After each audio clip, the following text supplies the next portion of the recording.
ito po ay bukirin pa nung araw. Kaya po pagpatak ng ulan, marami na pong talaka ang lumilitaw. Kaya po natutunang iluto ng mga tao dito yung lutong talaka. At ang mga gulay po ay nasa taniman din po sa bukirin. Natutunan po ng lola ko yun nung unang panahon pa. Tapos itinuloy po ng lola ko sa nanay ko. Tapos tinuloy po naman namin hanggang sa anak ko ang lutong palaka.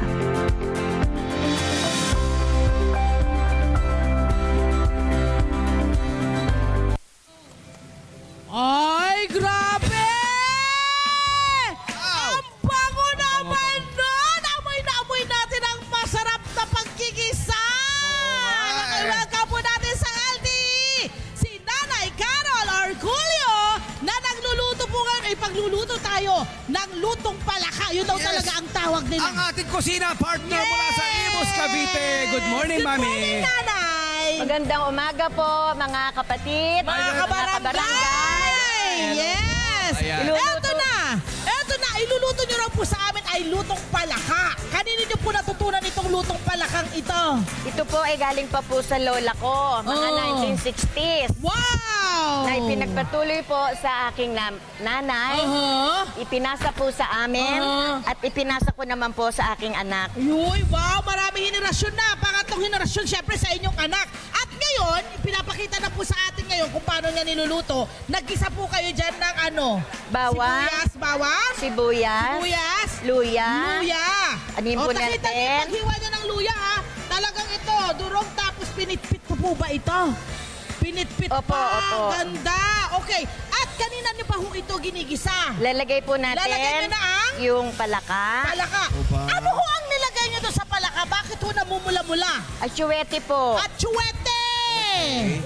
Anato Anato seeds seeds. na binabad sa tubig. Yung iba ang ginagawa ay ginigisa naman sa mantika para mas lumabas yung kulay. Oo. Pero ito na, ang ginawa nyo, binabad nyo sa tubig. Tubig na mainit po. Ayun, tubig na mainit naman. Mami, balita ko po, ito po humigit ko mo lang 80 taon na recipe. Kanino Opo. niyo po ito naman kanino po nang galing ang recipe Sa na ito? inang ko po. Sa inang niya, niyo sa po. lola niya. Sa lola ko. Sa lola niya raw na naipasa niya na ngayon ang kagandahan sa anak niya. Ayan. So, tatlong henerasyon na raw po ito. Kasi nga naman dito sa Cavite talagang maraming bubukirin na papaligiran tayo ng bukid kaya marami po mga palakang bukid. Ano po? Opo. yun. Marami, kasi po noon, puro bukiran po ito. Wala pa pong subdivision. Correct. Tama po. Okay. Gaano katagal ho yung gagawin yung paggisa niyan doon sa inyong bawang, sibuyas at luya? At bago ho natin idagdag yung ibang ating mga ingredients. Pag po pumula na yung mga ingredients nating bawang at naigisa na yung sibuyas at luya, ihulog po natin yung palaka. Tapos Pag po ang palaka, ang mga recipe po natin, bawang, sibuyas, luya, sitaw, bell pepper, kamote, Uy, may pakamote. opo, at saka peanut butter, pampalasa. Opo. Okay. Ayan na. Gusto meron ba mga katanungan? Ayan, may katanungan. Ito, may katanungan po ang ating mami rito. Mami, ano pong pangalan? I'm Kay. Ayan, Mami Kay. May katanungan po si Mami Kay. Go! Hi, Mami. Ano pong kaibahan ng lutong palaka dito sa Alapan kumpara sa ibang lugar na nagluluto rin po ng palaka? Ay, oo. Mas masarap po ang lutong palaka dito sa Alapan kasi po nagtatalo yung lasa ng anghang at asim. At saka meron ding lasa ng luya, ano? Opo, Correct, opo. correct. Ang syempre, I'm sure yung luya, pampabigay ng anghang, ang patanggal ho ng lansa. Lansa, opo. Ayan. Okay, italagay na po natin yung palaka. Ano ang kailangang makita natin para sabihin na luto na po yung palaka? Kapag po medyo ano na siya, yung medyo maliit na. Nililiit po. Ninipis siya. Ninipis po yung palaka. Magsishrink. Opo. Okay. So, gaano katagal ho yan? Mga 30 minutes? Hindi ganyan? naman po, mga 5 minutes lang. Ay, 5 minutes lang. Mabilis din pala. Okay. Tapos ho, kapag kunyari po umimpis na. Hahangu- Ano ang gagawin ninyo? Hahangu- Haluin. Ayan. hahanguin po natin. Tatanggalin. Ah, Tatanggalin may isa pang ulit. proseso. Oo, kasi may proseso. Kaya masarap. Tama. Kasi ayan na naman yung proseso natin na matagal, pero malasa. Tama. Okay. Ano Nanay Carol, ito po bang recipe nyo po ang sinasabi nyo pong nagsalba raw po sa inyo? Opo. Sa inyong kabuhayan? Sa aming Maaari niyo po kabuhayan ikwento? po. Opo.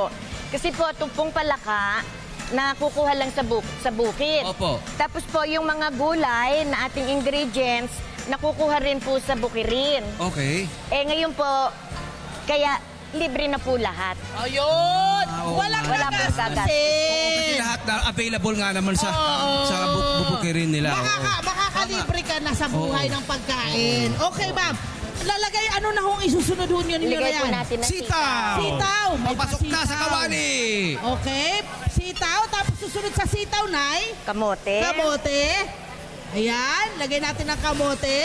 Pagkatapos ng kamote, Nanay. Bell pepper. Bell pepper. Sige, ako na maglalagay. Ay. Meron palang ano.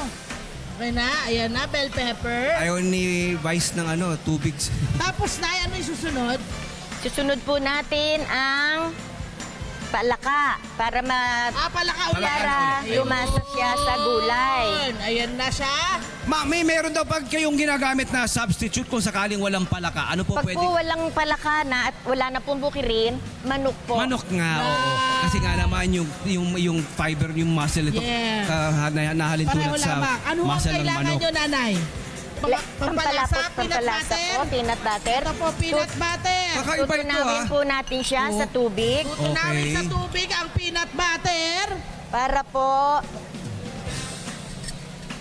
po matunaw. Ayun. Yun. Doon na nilagay sa... Ayun. Ayan na, Ayan po. tinunaw sa tubig. Ito naman po. Ang cute mo, Nanay! Okay, ang magiging itsura na yan, habang kasi nilalagay na niya lahat, mga pampalasa na. Ito, ano ho ito, pang-asim. Pangpaasim po. Pang-asim po yan. Pwede rin ho yung ating, yung fresh Opo. na pampaasim po natin. Pwede po ang kalamyas. Kamyas. At pwede rin sampalok. Sampalok. Ayan. Opo. Ay, wala po ngayong sampalok na bunga, kaya po powder na lang. Oo, ba? Ito po, last question na mami. Ito po ba yung recipe na itinuturo nyo na po, ipinapasa sa mga anak na po? Opo. Itinuro ko na po Kailangan sa talaga para magtuloy-tuloy ang legacy. At Opo. kapag ito'y naluto na, Ito na po ang magiging finished itsura niya. product. At ipatitikim na ho natin ito sa ating mga mami dito! Kuha. Ito po yung tinidor. Ayan, ito yung tinidor. Ito pala yun. Ayan na, kain. Ayan. Ang bango! Ang bango niya!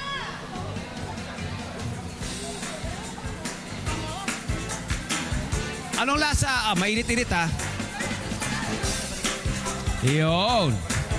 Anong lasa? Parang lasang manok. Oo, pwede. Oo nga, totoo nga. Ayan. Mami, anong lasa? Napakasarap. Napakasarap. Aba, okay ba? Okay. Ano po lasa, ma'am? Masarap! Sarap, ano? Para siyang kinamatisan ang peg ng lasa. Pero may peanut butter na lasa, na flavor. May sweetness, may asim. Hi! Sa mga dyan mga Kanet 25. This is Love and New Verbo.